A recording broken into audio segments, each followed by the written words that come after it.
Hey everyone, tonight we begin with the grim, peculiar, and often perilous existence of those whose job was to dig up holiness for profit. The medieval relic hunter, the sacred bones, the miraculous teeth, the blessed cloth fragments. It all sounds mystical and adventurous, until you realize you were one fake saint's fingernail away from being burned as a heretic or hanged as a grave robber. So, as you settle in for the night, perhaps adjusting your pillow and getting comfortable under your blankets, let's drift into tonight's journey together through the shadowy world of medieval relic hunting.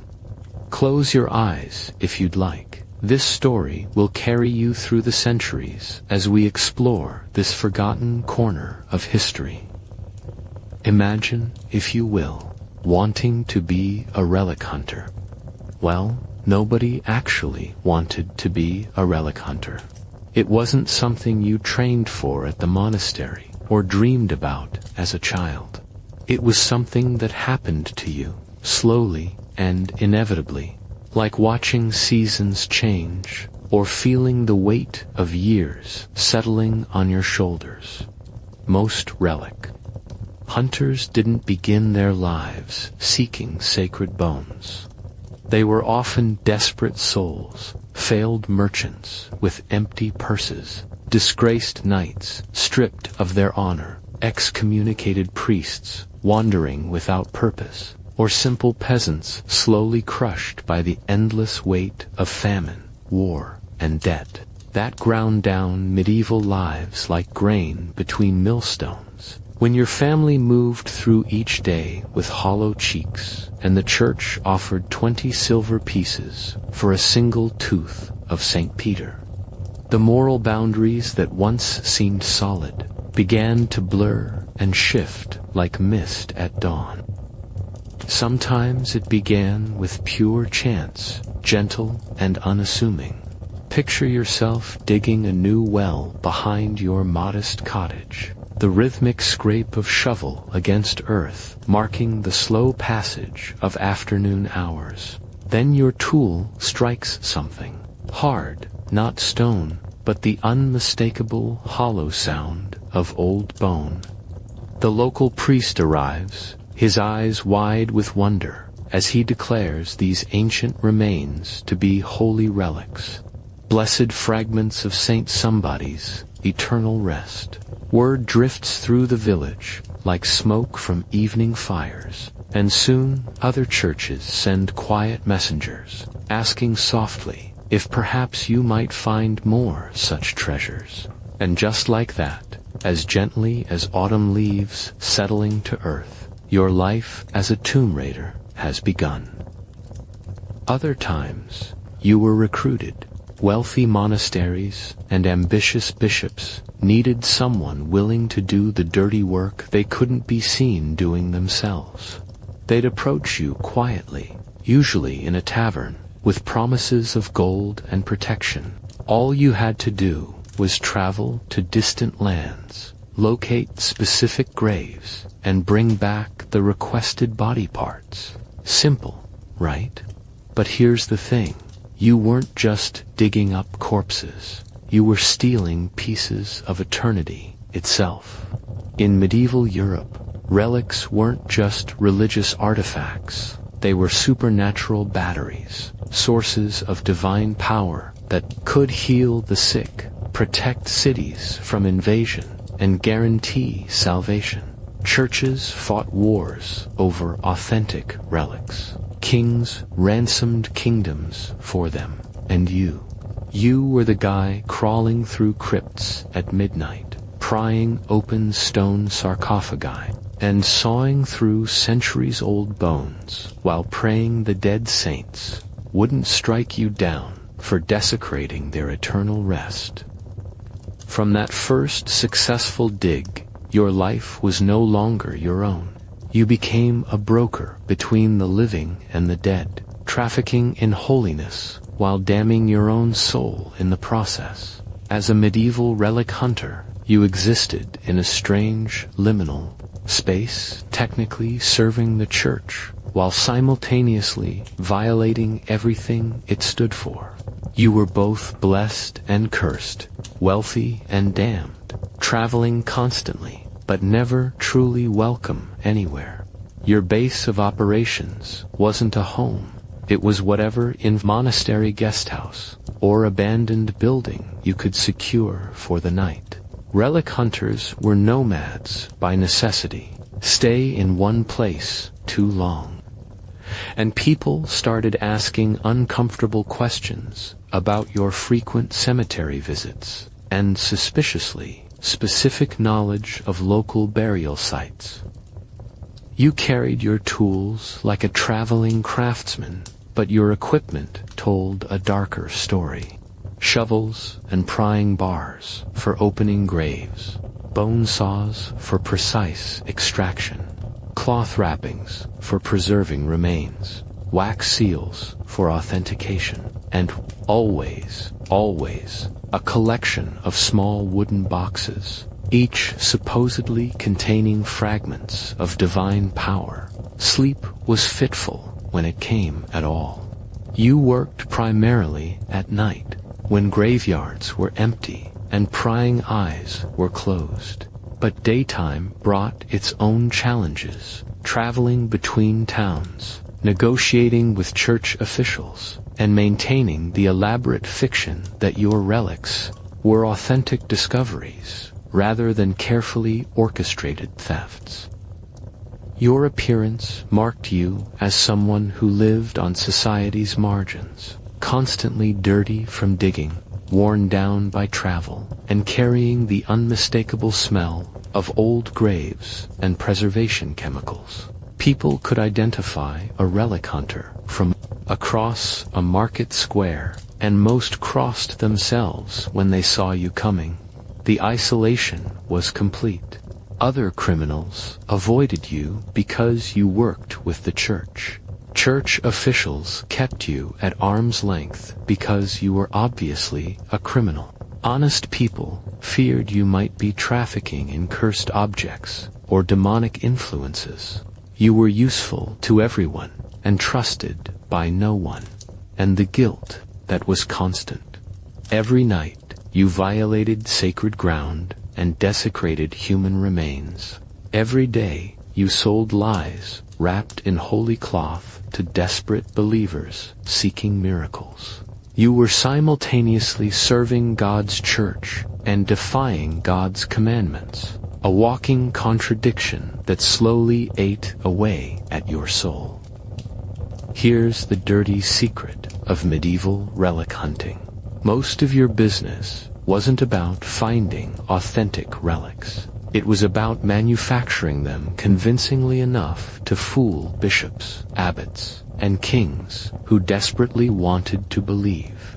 The market demand was insane. Every church, monastery, and cathedral in Europe wanted relics. Not just any relics. They wanted the good stuff. Bones from Christ's apostles, fragments of the true cross, vials of the Virgin Mary's tears, pieces of saints who had been dead for centuries.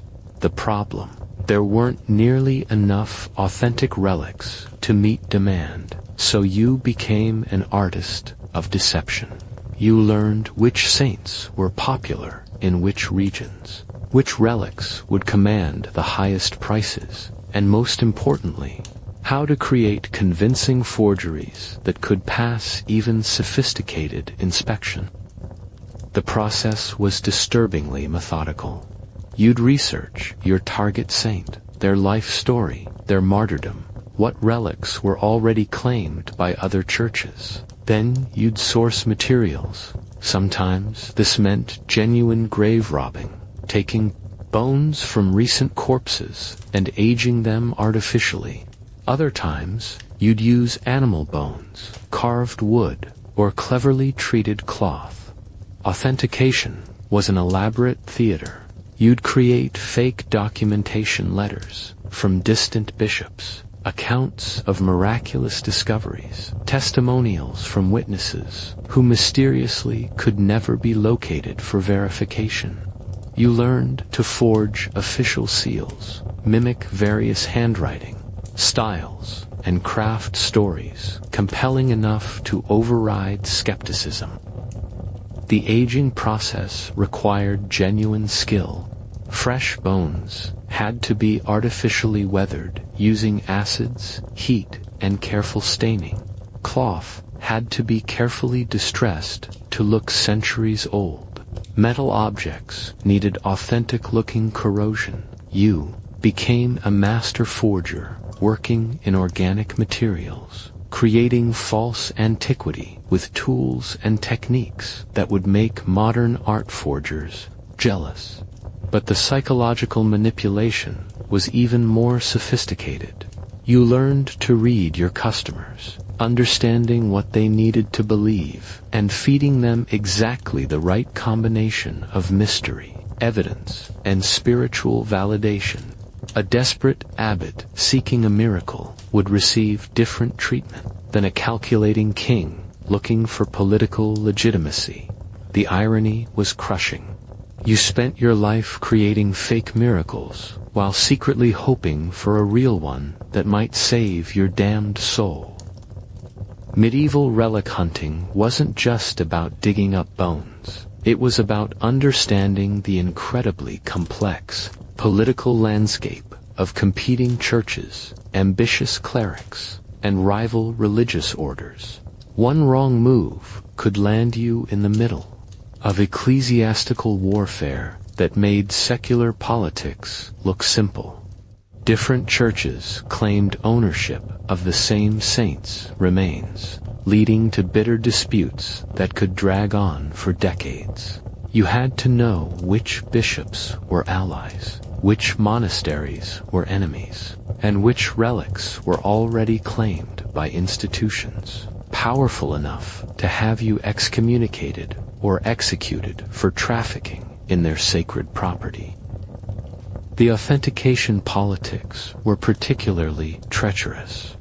Some bishops were sophisticated scholars who subjected potential relics to careful scrutiny. Others were desperate believers who wanted to accept anything that might bring prestige to their institution. You had to adjust your approach accordingly, providing detailed documentation for skeptics, while relying on emotional appeals for the credulous. Regional preferences mattered enormously. Northern European churches favored different saints than Mediterranean institutions. Germanic regions had different theological emphases than French territories. English monasteries operated under different legal frameworks than Italian ones. You needed to understand these variations to avoid offering inappropriate relics to the wrong customers. The papal politics were even more complex. Rome officially controlled the authentication of major relics, but local bishops often operated independently when it suited their purposes. You had to understand which transactions required papal approval, which could be handled locally, and which were completely illegal under canon law. Competition between religious orders created additional opportunities and dangers. Benedictines might pay premium prices for relics that would enhance their prestige over rival Cistercians.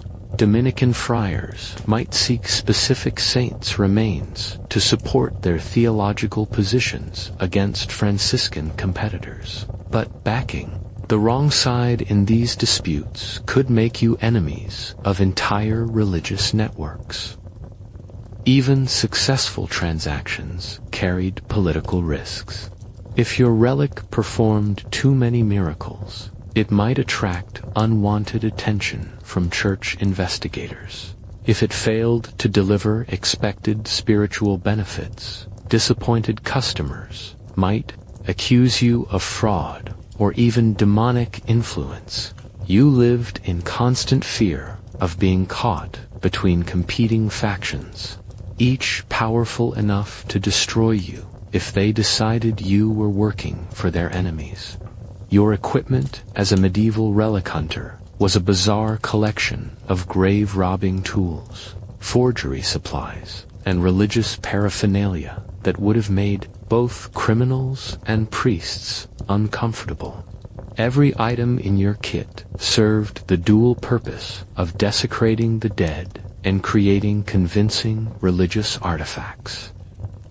The basic excavation tools were straightforward but specialized. Short-handled shovels for working in cramped crypts, prying bars designed to open stone sarcophagi without causing obvious damage, fine bone saws for extracting specific body parts without destroying the surrounding skeleton, brushes for cleaning artifacts while preserving the appearance of age.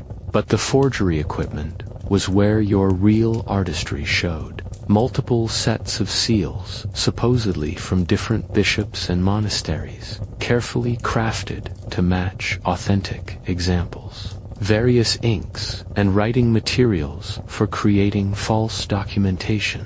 Aging chemicals for treating fresh materials to appear centuries-old. Heat sources for controlled weathering of metal objects. The preservation supplies were equally important. Different waxes and resins for treating bone fragments, specially treated cloths for wrapping delicate remains, small wooden and metal containers designed to look appropriately ancient while protecting valuable cargo during transport, holy water, and blessed oils for final authentication rituals. Your clothing had to serve multiple functions. Dark, nondescript garments for nighttime cemetery work. Travel-stained, but respectable robes for meeting with church officials. Hidden pockets and compartments for concealing small relics and tools. Removable elements that could quickly transform you from grave robber to pilgrim, depending on who was asking questions. The documentation kit was perhaps most crucial. Blank parchments, aged to look authentic. Multiple handwriting samples for forging letters from various sources. Knowledge of proper ecclesiastical Latin and regional dialects. Templates for common authentication formulas and religious language. Even your transportation served dual purposes. Pack animals strong enough to carry digging equipment, but innocent-looking enough to avoid suspicion. Wagons with hidden compartments for concealing illegal cargo. Route maps that included not just roads, but also cemetery locations, church hierarchies, and safe houses where you could hide if things went wrong.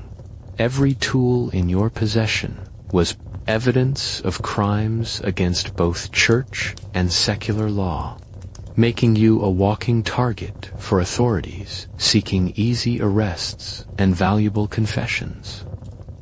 The medieval relic market was a bizarre economy where human body parts commanded higher prices than gold, and the laws of supply and demand operated according to theological rather than practical principles. As a relic hunter, you were both participant and victim in this sacred marketplace. Your customers ranged from desperate peasants seeking miraculous cures to powerful bishops building their institutional prestige. Each category required different approaches, different products, and different levels of authentication. A dying farmer's wife might accept a simple bone fragment in a crude wooden box, while a cathedral chapter would demand elaborate documentation and impressive presentation. Pricing was an art form that combined theological knowledge with psychological manipulation. Apostles' relics commanded premium prices, but were also subject to greater scrutiny. Lesser saints' remains were easier to authenticate, but sold for significantly less. Recent martyrs were cheapest, but carried the highest risk of exposure by people who had actually known the deceased. The seasonal market fluctuations were intense. Pilgrimage seasons brought higher demand, but also increased competition from other dealers. Religious holidays created spikes in specific types of relics. Christmas increased demand for nativity-related items, while Easter brought requests for passion relics. Saint feast days could temporarily make certain remains incredibly valuable. Geographical variations created additional complexity. English churches might pay premium prices for local saints' remains that were worthless in German territories. Mediterranean institutions valued different types of authentication than Northern European monasteries. Understanding these regional preferences was crucial for maximizing profits and avoiding dangerous mistakes. The authentication economy was a secondary market in itself. False documents, fake witness testimonies, and corrupted church officials all commanded their own prices. You often spent as much on creating convincing provenance as you did on acquiring the actual relics, turning each transaction into a complex financial calculation. Bulk sales to major institutions required different strategies than individual transactions. Monasteries might purchase entire collections of minor saints' remains, while individual churches typically sought specific, high-profile relics. Wholesale customers demanded volume discounts but offered payment security, while retail buyers paid premium prices but carried higher default risks. The resale market added another layer of complexity. Previously sold relics might reappear years later, either because their original buyers were dissatisfied or because competing dealers were undercutting your territory. Managing your reputation across these interconnected markets required constant attention and occasional violence. Medieval people believed that relics possessed genuine supernatural power, which meant that trafficking in false relics wasn't just fraud, it was spiritual warfare. As a relic hunter, you lived in constant fear that the saints themselves might exact divine vengeance for your desecration of their remains. The psychological pressure was enormous. Every unexplained illness, accident, or misfortune could be interpreted as divine punishment for your crimes against the holy dead. Fever, injury, nightmares, or simple bad luck became evidence that you had angered the wrong saint and were facing supernatural retribution. Churches regularly reported miracles associated with newly acquired relics, creating additional stress about the authenticity of your products. If your fake saint's bone actually started performing healings, you had to worry about unwanted divine attention. If it failed to produce expected miracles, you faced accusations of fraud or demonic contamination. The guilt was compounded by genuine religious belief. Most relic hunters were Christians who believed in the very theological system they were violating. You knew that desecrating saints' remains was not just illegal, but genuinely blasphemous, condemning your soul to eternal damnation even as it provided temporary material benefits. Sleep brought no relief. Nightmares about angry saints, visions of hellfire, and dreams of the corpses you had violated were common occupational hazards. Many relic hunters developed chronic insomnia, afraid to close their eyes and face the spiritual consequences of their actions. The paranormal experiences were reported so frequently that they became part of the job's mythology. Unexplained sounds in cemeteries, mysterious lights around disturbed graves, and apparitions of deceased saints were accepted as routine hazards. Whether these were genuine supernatural phenomena or guilt-induced hallucinations, they added constant terror to already dangerous work. Some hunters tried to mitigate divine anger through elaborate protective rituals, carrying genuine blessed items, making substantial donations to churches, or even going on pilgrimages between jobs. These attempts at spiritual insurance rarely provided lasting peace of mind and often created additional expenses that ate into profits. The most successful relic hunters developed a kind of theological compartmentalization, convincing themselves that they were actually serving God by providing comfort to believers, regardless of their relic's authenticity. This rationalization worked for some, but others eventually cracked under the spiritual pressure and either abandoned the trade or suffered complete mental breakdowns. Relic hunting wasn't a solo operation. It required an extensive network of corrupt officials, desperate accomplices, and specialized criminals that stretched across medieval Europe.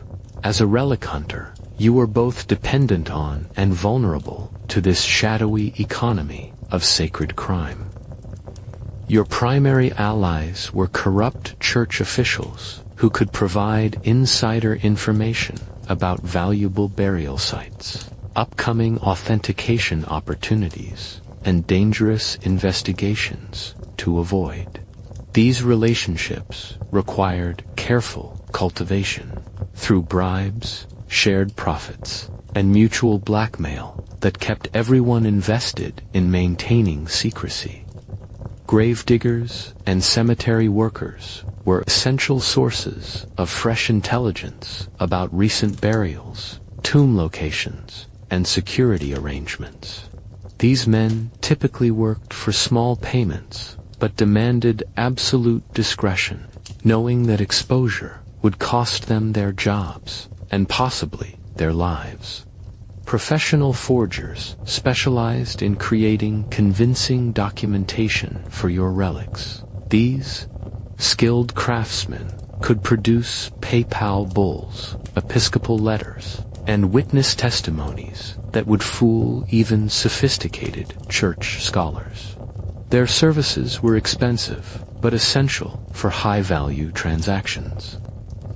Transportation networks involved teamsters, ship captains, and innkeepers who could move illegal cargo across territorial boundaries without asking uncomfortable questions. These arrangements required ongoing payments and created vulnerabilities to extortion from anyone who discovered your true business. Local informants provided crucial intelligence about potential customers, competing dealers, and law enforcement activities. Tavern keepers, merchants, and minor nobles could offer valuable information in exchange for small payments or future considerations. Protection services were sometimes necessary when dealing with particularly dangerous transactions or territorial disputes with rival hunters. Hiring guards or mercenaries was expensive and risky, but sometimes essential for survival in the violent world of medieval crime.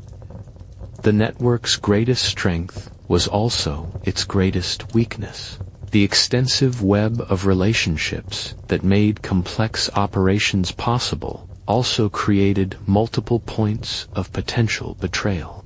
Every accomplice who knew your identity and methods was a potential threat if captured, bribed, or simply deciding to eliminate competition. Managing these relationships required constant attention, significant financial resources, and the ability to inspire both loyalty and fear among your associates. Successful relic hunters were as much criminal organizers as they were grave robbers. The medieval church didn't just disapprove of relic fraud, it considered it heresy punishable by death. When inquisitors started investigating your activities, you weren't facing simple criminal charges. You were confronting a religious institution with unlimited authority, sophisticated investigative techniques, and the explicit goal of saving your soul through whatever means necessary. Inquisitorial investigations followed predictable patterns that smart relic hunters learned to recognize and flee from. Initial inquiries about relic authenticity would expand into broader questions about your sources, methods, and associates. Church investigators were patient, methodical, and had access to extensive records that could trace your activities. Across multiple territories, the interrogation techniques were designed to break even hardened criminals. Inquisitors combined theological arguments with physical pressure, psychological manipulation with promises of salvation. They genuinely believed they were saving your soul, which made them far more persistent and creative than secular authorities, motivated merely by law enforcement. Your network of accomplices became a catastrophic liability once inquisitors began making arrests. Church authorities could offer reduced sentences or even pardons in exchange for cooperation, creating powerful incentives for betrayal. Every associate who knew your identity and methods became a potential witness against you. The charges escalated beyond simple fraud to include heresy, blasphemy, and trafficking with demonic forces. Inquisitors argued that false relics could channel evil supernatural energy, making relic hunters not just criminals but active agents of Satan. These theological interpretations carried far more serious penalties than simple theft or fraud. Escape options were limited once formal investigations began. The Church's authority transcended secular boundaries, making it impossible to simply flee to another territory. Inquisitors could demand cooperation from local authorities throughout Christian Europe, creating a continental manhunt for suspected heretics. The trial process was designed to produce confessions rather than establish innocence. Evidence standards favored church authorities. Witness testimony could be anonymous, and torture was explicitly authorized for uncooperative suspects. Even if you survived the investigation, your reputation and criminal network would be permanently destroyed. Some relic hunters attempted to negotiate immunity by providing information about competitors or offering to become church agents. These arrangements rarely ended well, as reformed criminals were never fully trusted and often became convenient scapegoats for ongoing problems.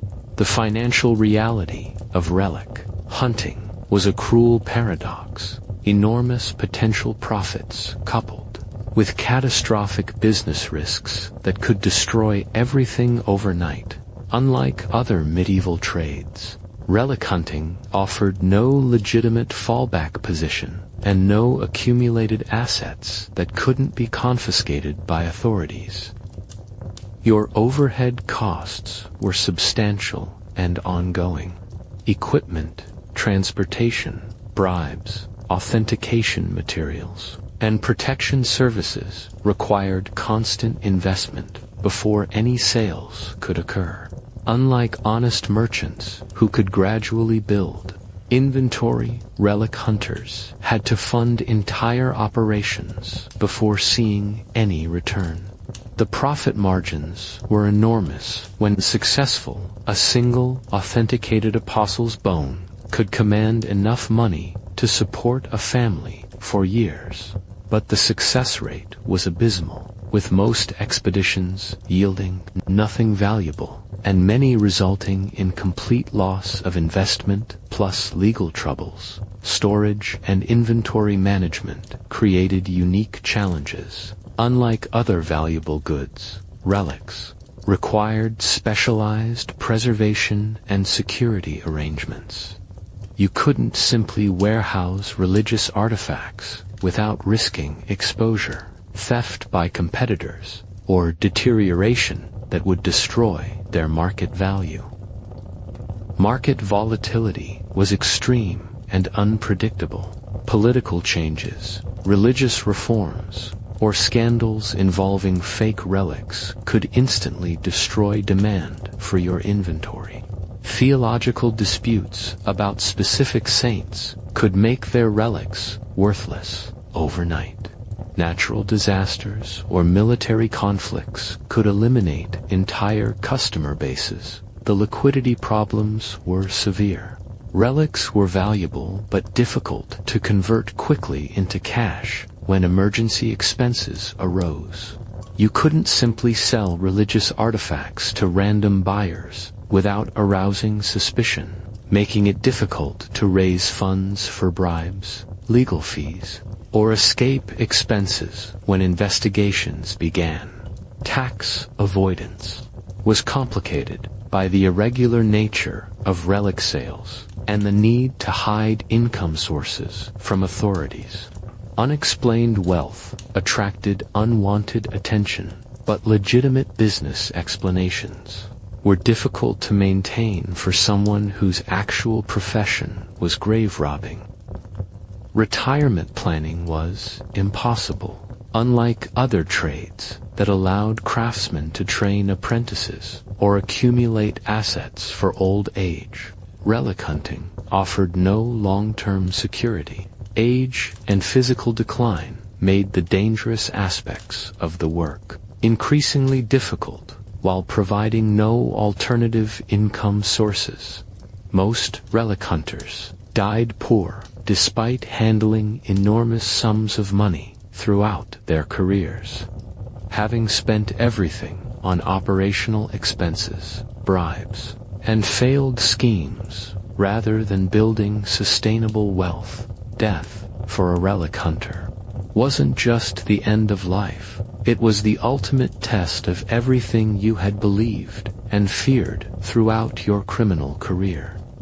After spending years trafficking in false relics and desecrating sacred remains, you faced judgment not just from human authorities, but from the divine powers you had spent your life defying.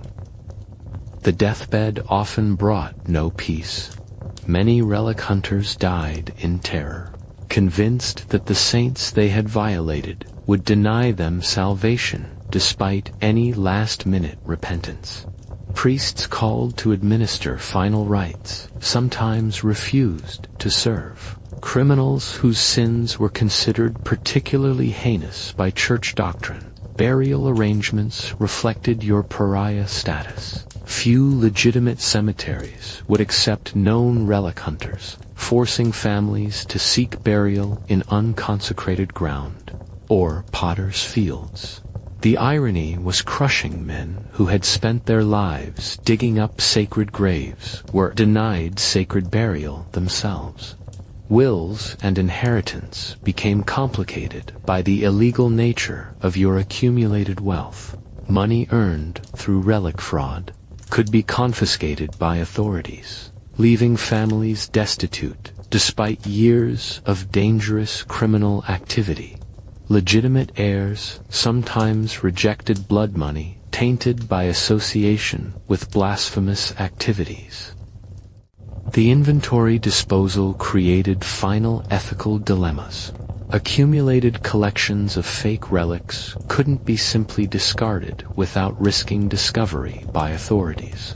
But neither could they be sold without continuing the cycle of religious fraud. Some dying hunters confessed to church authorities, leading to destruction of valuable inventory and possible prosecution of surviving associates. Final confessions often revealed the scope of damage caused by decades of relic fraud. Churches discovered that their most precious artifacts were worthless fakes. Pilgrims learned that miracles they had experienced were psychologically rather than divinely inspired.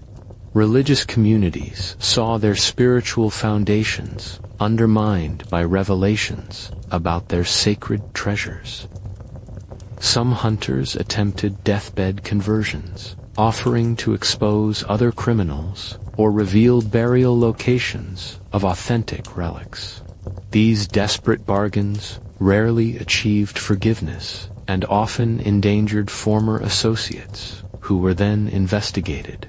By church authorities, the few relic hunters who achieved notorious reputations weren't remembered for their skill or success, but as cautionary tales about the spiritual dangers of trafficking in sacred things. Their names appeared in sermons and morality tales, warning against the corruption of holy objects. The impact of medieval relic hunting extended far beyond individual criminals to shape the entire relationship between medieval Christianity and its sacred objects.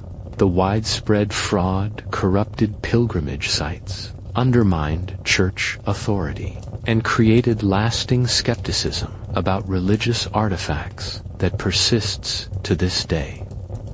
Archaeological evidence occasionally reveals the scope of relic fraud. Medieval cemeteries show signs of systematic disturbance. Church inventories list impossible quantities of identical relics, multiple complete skeletons of the same saint, dozens of fragments from the true cross, gallons of holy milk from the Virgin Mary. The mathematics of medieval relics simply don't work. The theological impact was profound. Church scholars were forced to develop increasingly sophisticated authentication methods, leading to early forms of forensic investigation and critical historical analysis. These techniques eventually contributed to broader intellectual movements that questioned traditional authorities and supernatural claims.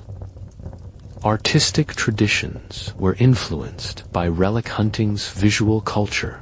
Religious paintings and sculptures incorporated imagery of pilgrimage, sacred relics, and miraculous healings that reflected both genuine faith and widespread anxiety about authenticity. The aesthetics of medieval Christianity bear the marks of this uncertainty. Legal developments in fraud prosecution, evidence standards, and international law enforcement were driven partly by the need to control relic trafficking. Church and secular authorities developed sophisticated investigative techniques that influenced later criminal justice systems. Economic analysis reveals that relic trading was one of medieval Europe's major international industries, involving enormous capital flows and complex financial instruments. The business infrastructure developed for relic commerce contributed to broader developments in banking, insurance, and international trade. Modern scholarship continues, uncovering evidence of relic hunters' activities through historical records, archaeological excavations, and scientific analysis of supposed religious artifacts. Each discovery adds to our understanding of how faith, fraud, and commerce intersected in medieval society. The psychological legacy persists in contemporary attitudes toward religious authority, spiritual authenticity, and the commercialization of sacred experiences. Medieval relic hunting established patterns of suspicion and credulity that continue influencing religious and secular interactions with supernatural claims. So there you have it, the brutal reality of why it sucked to be a relic hunter in medieval times. You weren't just risking your life for gold. You were gambling with your eternal soul in a world where damnation was considered worse than death, and salvation could be bought and sold like any other commodity. These forgotten criminals lived in the shadows of cathedrals, traded in fragments of eternity, and died knowing they had built their fortunes on lies that brought false hope to desperate believers. They remind us that even the most sacred human institutions have always attracted those willing to exploit faith for profit. The next time you see those beautiful medieval reliquaries in museums, the golden containers, the jeweled settings, the elaborate craftsmanship designed to honor sacred remains, remember the relic hunters. They were there too, somewhere in the shadows behind the altar, calculating how much those bones were worth and planning their next midnight excavation, because, in the end, medieval relic hunting revealed an uncomfortable truth about human nature. We'll believe anything that promises hope, and someone will always be willing to sell us that hope, even if they have to dig it up from someone else's grave. Sweet dreams, and may your own relics remain safely buried until the legitimate resurrection.